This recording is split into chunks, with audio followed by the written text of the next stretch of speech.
रात्रि यानी कि कल रात्रि में इस प्रकार की एक सूचना प्राप्त हुई कि एक कुख्यात अपराधकर्मी भानु मांझी हथियार के साथ लियान में एक स्थान पर बैठा हुआ है। इसको लेकर के एक टीम का गठन किया गया और उस टीम के द्वारा जब छापामारी की गई तो वहाँ से भानु मांझी 2 हथियार के साथ पकड़ा गया, जिसमें कि एक ऑटोमेटिक पिस्टल है जिसमें कि 2 जिंदा गोलियां हैं और एक देसी कट्टा और उसके साथ में एक लाइव कार्ट्रिज मौजूद है।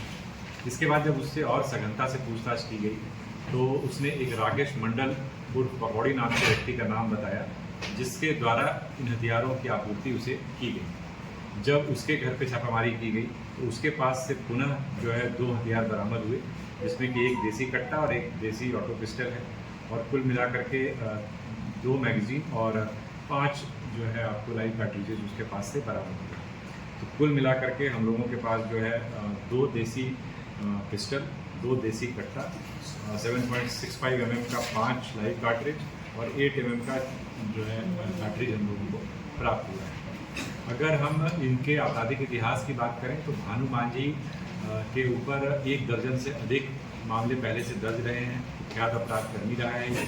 पूर्व में भी इसके ऊपर CCA लगा हुआ था। अभी कुछ महीनों पूर्व ही हुआ जेल से छूट के आया था और पुनः जो है CCA की जो है जिला बदल का प्रस्ताव इसके विरुद्ध समर्पित किया गया था, जो प्रक्रिया में था। इसके अलावा जो इसके साथ में जो राकेश मंडल पकौड़ी है, ये पूर्व से ही इस प्रकार के कारोबार में संलिप्त रहा है और इसके ऊपर पहले से 3 इस प्रकार के मामले, आपराधिक मामले दर्ज रहे हैं।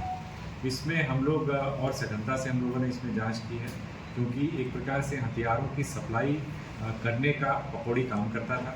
तो ये वेपन्स कहाँ से लेकर के आता था, इस संदर्भ में भी उसके द्वारा कुछ सूचना उपलब्ध कराई गई है, जिस पर कि पुलिस अभी कार्य कर रही है और उम्मीद है कि आने वाले समय में इस ग्रुप का और हम लोग पर्दाफाश करेंगे और ज़्यादा रिकवरी इसमें करने का पूरा प्रयास करेंगे। सर क्या बिक्री के लिए था या कोई घटना का अंजाम देने के लिए? देखिए, बेसिकली जो बिक्री की गई पकौड़ी के द्वारा, जैसे हमने बताया कि वो हथियार के खरीद फरोख्त में शामिल था, उसके द्वारा तो बिक्री की गई, लेकिन भानु मांझी के द्वारा जो पहले भी शातिर अपराधकर्मी रहा है, उसके द्वारा इस हथियार को लिया गया था।